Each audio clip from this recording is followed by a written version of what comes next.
In the summer of 1994, after years of churning out unforgettable song parodies, The Stern Show would debut another legendary performance from a pair of legendary singer-songwriters.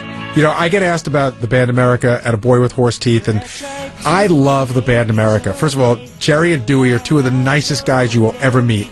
I was a fan of their music when I was a kid. I had their greatest hits record, and I really pushed for them to be on the show because I just felt that they had great harmonies, and we were going through this thing where we were having people come on and perform. We'd done it with the Bee Gees, and you know, we were looking for people who really could pull it off, and I just felt that they fit the bill, and Howard felt that, you know, they had enough hits to come on, but then Jackie came up with the idea, why don't we do a song parody? This was, again, in that period where we were having people come on a lot like Janis Ian, you know, all around the same time. And, you know, this was one of those things, like, I wouldn't book them and say, oh, by the way, you're coming and doing a song parody. We would show it to them, like, and they say, we're going to go to commercial break, and hope that they would have the balls to do it. And they were totally up for it. America's Gerry Beckley and Dewey Bunnell. I'm not exactly sure how this particular lyric got sketched out and stuff, but our song "Horse with No Name" kind of, I guess, lent itself to Gerry, you know, with a certain twist, and that was our first appearance to sing it. Yeah, "Boy with Horse Teeth." Once your songs are out there, they're kind of like public domain, as far as I'm concerned. If they, you know, in that case, that was fun. Make it a little different. Get kind of tired of singing those same lyrics all the time. So yeah, and we hadn't really taken any crap for that song before. You know, yeah, so nobody'd ever give us any crap for Horse with No Name. So Boy with Horse Teeth was perfect. I mean, it wrote itself. I mean, you know, that's child's play. You know what I mean? And if I remember right, those guys were kind of giggling while they were saying it. Was just, you know, that was another simple one. You know, it's just funny every time. Every time. I loved it because I thought it was A, funny song, and B, on some level was oddly honored that America, who's a band that I love, was singing a song about me, even though they were goofing on me. This is a new song from America. Not the album, though. This is not on the album. Not on the album, but it might be a bonus cut if it goes down well today. Yeah, you guys, you were inspired by our own Baba Booey and his giant teeth. Yeah. Well, don't give too much away. All right. Okay. Do you want some echo? Hello. We can use all the help we can get, but I'll tell you, this may be the next biggie here. It's the follow-up to Horse with No Name. How do you like this? Do you like this for echo? Can you throw me down a match? I could. How's this? My way out of here. How's this? Hello. How's this? Perfect. We're happy. Like that? You like it? Very nice. It's a little all right, here it goes. Morning tune here.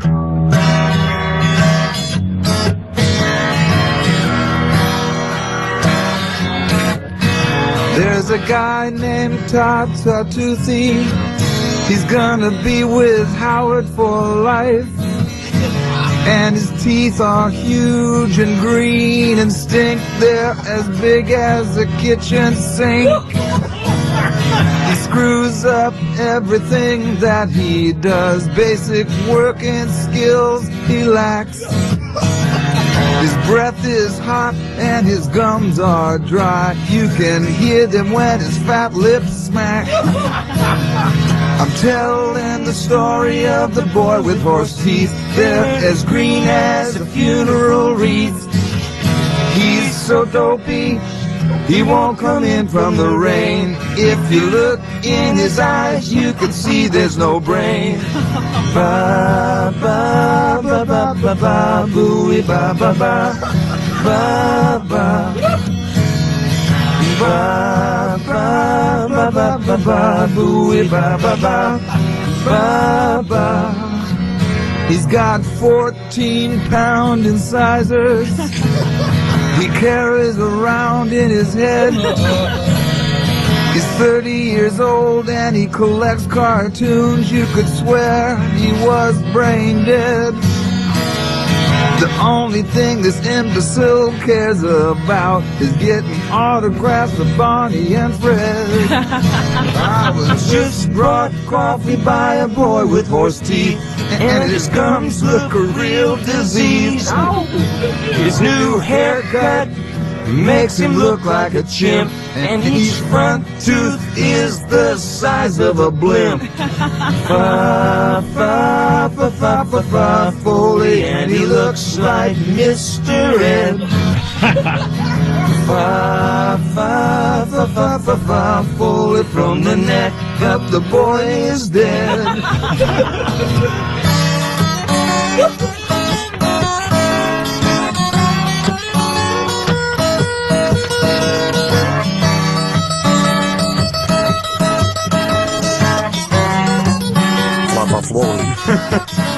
After brushing his big putrid teeth, his foul gray grums, they start to reek. Grums. His choppers are huge and green and stink. They're as big as a hockey rink. The Rangers takes the lotion, the mouthwash just to freshen his breath and keeps things from getting gooey. Robin quivers, wants to fire his ass, but Howard loves that fa-fa-fooey. I told you the story of the boy with horse teeth. His two front choppers are as big as your feet. He's so dopey and barely toilet trained. When you look in his face, you can see there's no brain. Mama, monkey watching give his lips a lick. Mama, monkey, his mouth will make you sick. Ba ba ba ba ba ba ba booey ba ba ba ba ba ba ba. What do you think, Howard? Whoa. Is it a hit? Man, that's beautiful. That was the most beautiful song I ever heard. Thank you. I'm going to play that every day when I get angry at him. I mean, that was beautiful. Thank you. And you guys still have great voices. It's not bad for 8 in the morning. Dewey and I have been doing this so long, you know, that you try and say there's very few firsts after so long. We try and point out if there's a venue that we play that we actually haven't played before, because we kind of figure we've played everywhere by now. But one of the things that, I have to be honest, took me by surprise was the immense shift after we had been on Howard.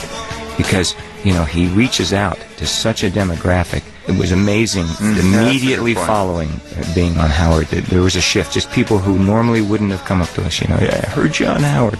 A real noticeable thing, you know. A lot more freaks visiting us. Dewey and Gerry were more than happy to perform their hit song at Howard's next and ultimately final funeral in Cleveland, Ohio. It was once again time to celebrate the show's rise to #1 in a new market.